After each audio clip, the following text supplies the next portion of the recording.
Good evening. It's like 10 o'clock. And sorry if you hear cars. I'm in a parking lot. Surprise, surprise. It's funny because every time Joy and I call her Joy, somebody said you call her Joy. Well, I call her Mom, but when I, reference her to you guys, I say Joy. Just because her name is perfect for her, and you know her as Joy, so that's why I say Joy. She always says, "What are we going to talk about?" And I said, "Well, we never know, but we always come up with something," and that's kind of what this is tonight. I mean, I have an idea, and I know a lot of people don't like the black screen and just listening, but some people do. And again, I would be tap dancing all over the place if I tried to appease everyone. And I think that's kind of what this is about. Kind of talking about YouTube. Because I was just watching a girl, and the name of her video was, "Is YouTube Dead?" And I know I've seen a lot of references to this. And, it said, it's stale and people don't watch people anymore and blah, blah, blah. And I think that, here's the thing. I never, ever, ever, I'm 56, going to be 57 in October when I take off again on my journey back in the van. Never expected any of this to happen. So I think, too, that the people who have followed me, that I feel like, when you find your tribe, that's what they say. And I think that that's the people that follow me consistently, is the ones who understand where I'm coming from. Because listen, I never did this to get a big following, to be popular, to make money. And even though I make a little bit of money on this, it's funny how when you start without an expectation for anything, that you don't know what you're getting into, so you just start it. And then when expectations are put on whatever you're doing, then it kind of changes the whole game of it. And I say game because that's kind of what YouTube feels like. The algorithm, the, getting more followers, the tap dancing to, figure out what people want to watch or want to see. And I talked about this before, about how I don't want to curate my life to just appease people, because I don't want to look back and think that I was just like making videos to have more people follow me or to make more money. And I just posted the video tonight with Joy and I posted it early because it was done, and I kind of felt like I wanted to do this too. So I'll probably post this tomorrow. I'm leaving for the yurt on Sunday. And, I just, like, today was so busy. And that's what every day is. And it's funny, for not having a 9-to-5 job, I've never been busier. But busier living the life that I truly want to live. And I think that that's why I'm sharing this, that there's thing that's in our heads that we think we have to do or want to do or do it for money. And then there's these things inside of us that we do because we feel moved to do, we feel pulled to do. And I talked about it in the video that's coming next week, because I always start them early. And I talked about it tonight, talking to Joy. But I watched the show on, I think it's HBO Max, and it's called Living on the Edge. And it's about these adventurers who do things because that's what they are, their heart is moved to do. And that's what this journey has been for me. It hasn't been, like I said, not about YouTube, not about anything, but about my journey and where life has taken me. And I think where it always has wanted to take me, but my mom and I talk about parallel universes tonight, about how different decisions take you in different directions. And I don't know if I talked about before, but that, I moved to California. I work for Marvel Comics. My sister worked for Stan Lee. And I moved out there and lived there and worked for Marvel Comics for, over a year. And it was great. I,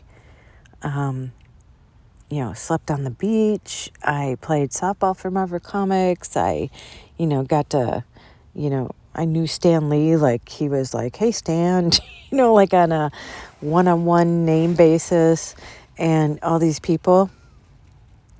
And then I decided to leave because I just didn't feel like I fit in. I felt like a fish out of water. That I'm in California, but I'm from Minnesota, and I wasn't really, people sometimes I think feel that, and I talked about it tonight too, that you think if you do something, if you get a title, if you reach enough money, if you, are a movie star or whatever, that is going to be the pinnacle of your life. Like, that's what you're striving for. And every time I've reached that pinnacle, like I got a title or I got more money or whatever, if it wasn't what my heart truly was searching for, then once I reached it, it just felt empty. Have you ever felt that before? Even like with relationships. We think that, somebody else is going to fulfill us. It's so funny. What's that movie where Renee Zellweger tells Tom Cruise, you complete me?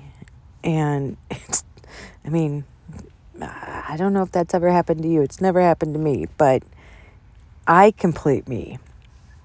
And after 56, almost 57 years, that's what I truly know now, is that nothing is outside of ourselves. It's within ourselves. And so these people who are on this journey, on this living on the edge, they're doing these like miraculous things that nobody's ever done. And one guy said, and it so resonated with me, he said, I'm not chasing money, I'm chasing adventure. And that's what I'm chasing. I'm not chasing to be YouTube famous or popular or anything else. I'm chasing what fulfills me inside, because if you keep trying to appease other people, it's never going to happen. You're never going to do that. And so if you look within in yourself and you do what would make you happy, that's where you're going to get that satisfaction. And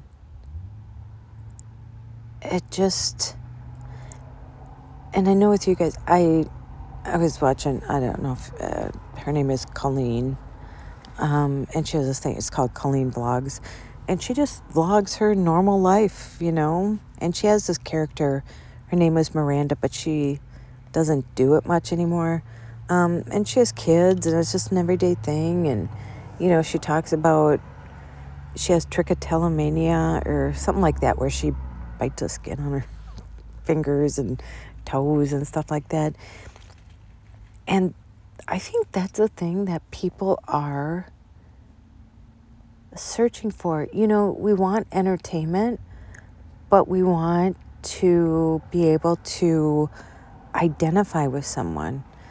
Because I think if we weren't lonely before, COVID has made it even more that way because we've been so isolated that you just want to know that people that you watch, and I don't feel like, listen, I don't look at my numbers again. I don't look at anything. I don't, because that isn't important to me. And I know YouTube is not like my source of income. I don't rely on it, stuff like that. And when, like I was talking to that woman last week, that it's like a person-to-person thing. It's like a heart-to-heart, a soul-to-soul, that that no matter, somebody said, because I'm having a meetup here in Minnesota, and people have said, the guy I met in Walmart, I don't know if you saw that one, and he was like, oh, I feel like I'm meeting somebody famous. Like, can you hear that? Yeah. Those are the things that you'll see in van life, or hear in van life, if you ever want to do it. You're always in a parking lot or somewhere noisy. And I'm like, well, I'm nobody, I'm nobody. But people think if they see you on a screen that you're something different. And I can tell you there's no, I remember Nicole Kidman, she said one time where I think she was divorcing Tom Cruise, and she won like the Golden Globe or something like that. And she said, I went back to my room and cried because I was alone. And so you think that she's reached the pinnacle and everybody adores her, and she's won this, statue and everything, that she would be so happy and it would fulfill her. And then she went back to her hotel room and cried because she felt empty, because there was no one to share it with. And, my mom and I were just talking about tonight how it all comes down to love. And I think just relationships and just relating. Because I guess I never thought of that's the root word of relationship, is relate. That you relate to each other.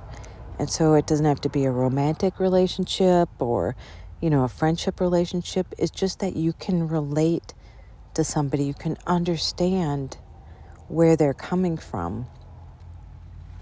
And we're all human. We're all the same. We all have the same emotions, the same everything. And that, being a movie star, being like whatever, having a title or having lots of money will never fulfill you. It just never will. I mean, maybe there's some people that does. I can't imagine. I know very rich people, and some of them are the most miserable people that I've ever met. And I've talked about this before too. I work in the modeling industry. I've been a model. I own a modeling agency. And some of the most beautiful people like that you can, you look at and you're like, oh my gosh, they must have the greatest life because they're so beautiful. And they're the most awful people you've ever met. And I'm like, oh, what a waste, you know? And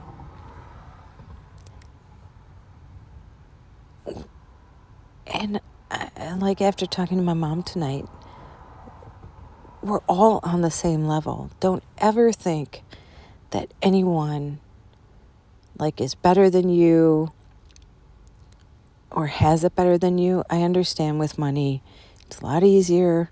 Life's a lot easier. I mean, listen, I live in a van.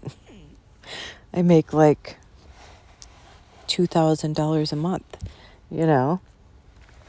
I had it a lot easier when I made more money. And I guess I couldn't say that because when you have more money, you spend more money. You know, I had a house and I had, you know, heat and everything else to pay for. So it all kind of has evened out.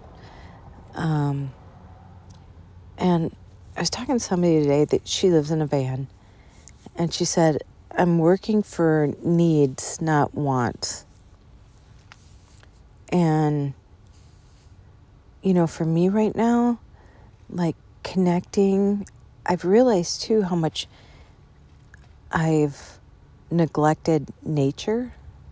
Does that make sense?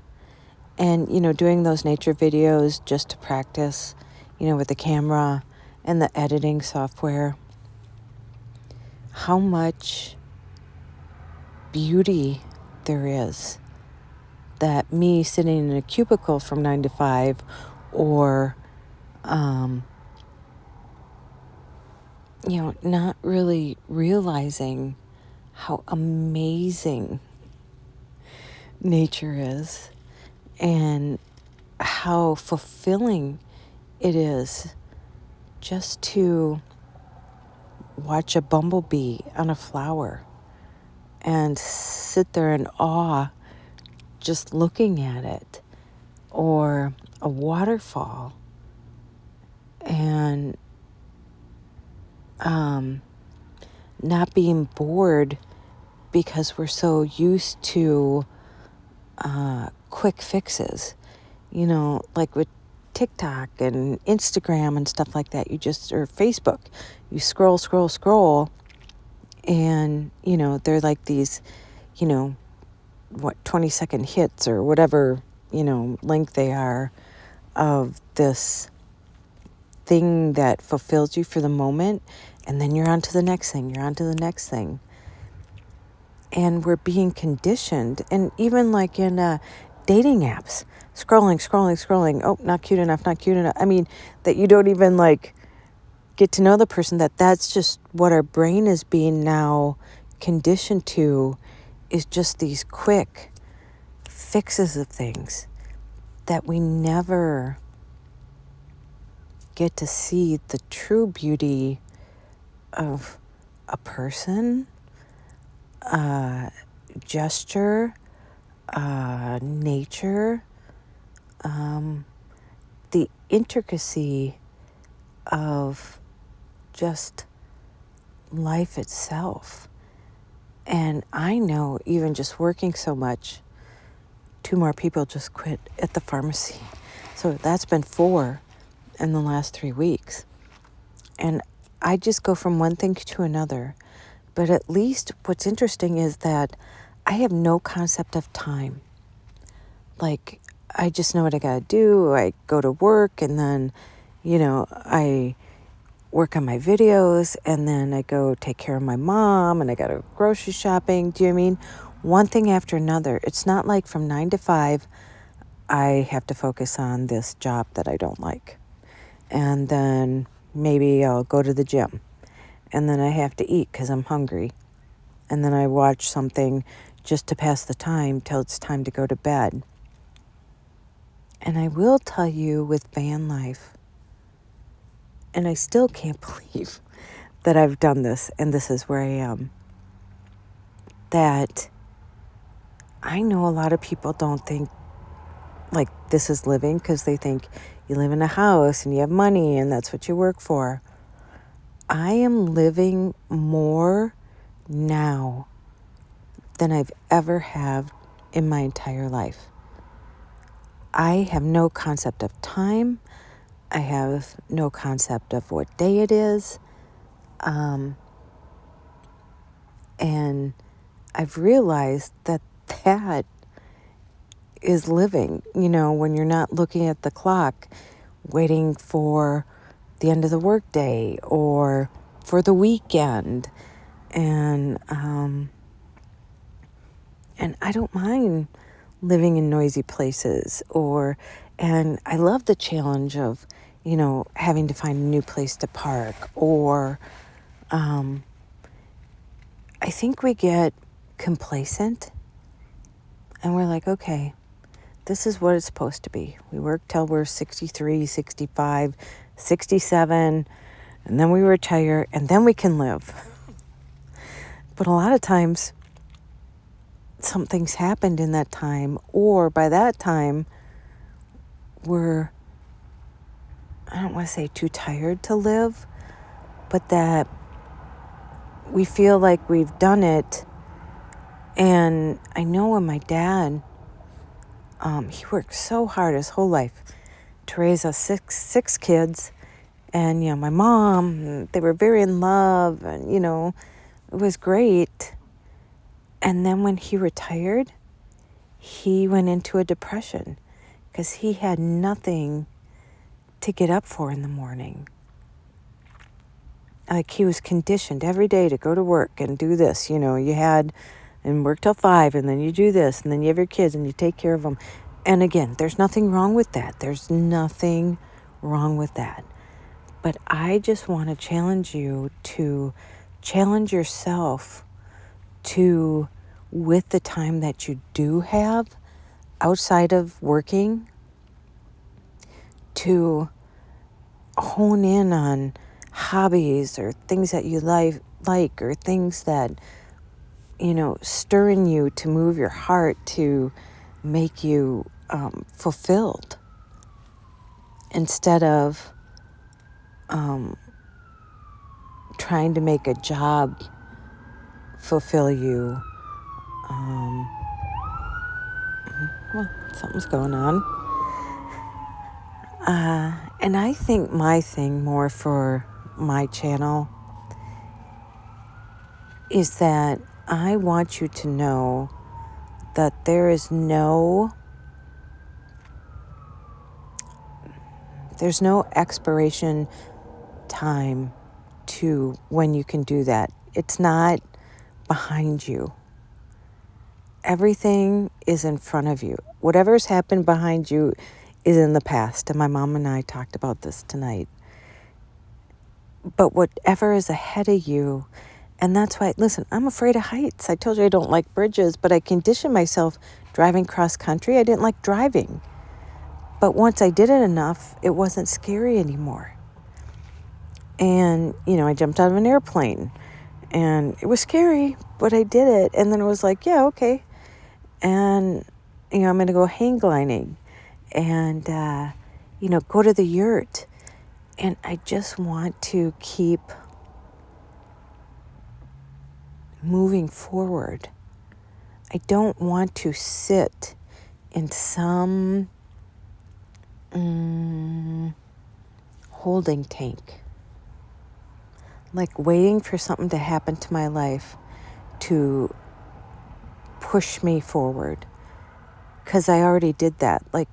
And I'm going to say I am lucky enough that my sister passed away at 42, my brother-in-law at 52, my dad and my brother all passed away in hospice, that I could watch that.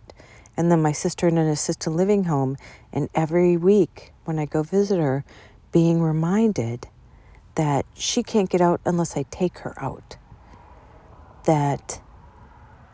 That's what pushes me every time I go there. That's what pushes me to keep living life and not just waiting for it to happen to me, but making it happen. So I hope that makes sense.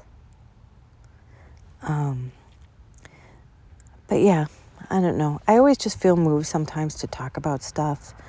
And like I said, this is for me. You've given me a safe space to share these things with all of you. And I feel like I found this core group of people that are so supportive and so kind and so nice and feel like friends. And I am your friend, and my mom's your friend. And just know that we are rooting for you. And I know I can feel it. You're rooting for us. For my mom and I, we can feel that. And hopefully we can give that to each other to push each other to just live more and not be complacent, with what is, or somewhere where we think we've landed and we can't get out of. So that's my TED Talk for tonight. Okay. Well, I hope you enjoyed this. Sorry for the background noise. As you know, I'm in a van. I'm in a parking lot. I'm 56, going to be 57, and I am so looking forward to, well, first I'm looking forward to going to the yurt. Kind of afraid of bears, and so I'm going to get bear spray tomorrow, which I've meant to get for a long, long, long time. And, yeah. And it's funny, too. People are like, well, didn't you invite somebody? And, I have so much of my own stuff that I want to take care of. I want to learn a new song on the ukulele. There's so much stuff I have to do that I don't get to do. And there's only one person that I wanted to invite, and she couldn't go. She's been my best friend since grade school. Her name is Jill. And she's like, Tracy, me in a tent, ha, ha, ha. But it's not a tent, it's a yurt. It's a little different. And you'll see what it is. A lot of people didn't know what a yurt was. And so I want to take you along this journey with me, because I want you to know that you still have it in you to push yourself to do things that you don't think you can do. And I enjoy my time alone now. And like I said, I get so much done. And I have so much to do this weekend. I'm like, boy, can I get it all done in 2 days?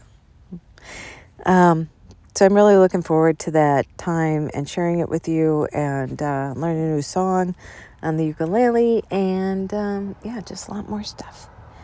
So, okay, I'll let you go now. And I'll say it here too. Go out and make an adventure, no matter how big or how small. You do not have to sell everything and move into a van, because I did that, and not everybody has to do that to live their adventure. It doesn't matter how big the adventure is. Like I said, you can just try a new route, go for a new walk, go see something you've never seen in your neighborhood or in your city. It does not have to be a big jump, just a small thing. And just see the wonder that's out there. We live in such a small bubble. I always thought high school was a bubble. You know how you thought life was just whatever high school was? It was those people. It was whatever was happening there. Everybody gossiped and talked about everybody. But there was a whole world out there that you didn't even know about until you were thrust out there, into college or into real life and bills and everything else like that. And that's kind of how this is. It's like you kind of have to push yourself out of your bubble and know that there's so much more out there to explore.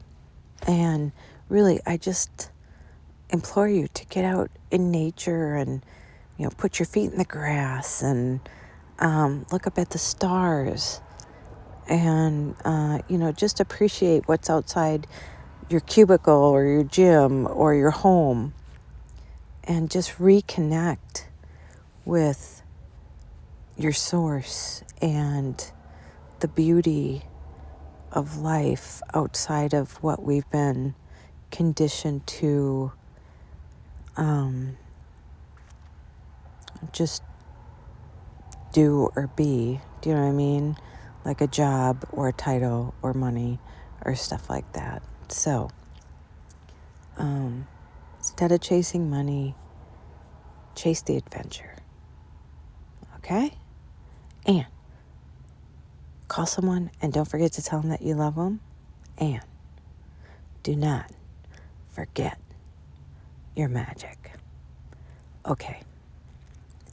I was going to say I'll see you in the next one. I'll see ya, or I'll hear ya, or you'll hear me in the next one. Okay.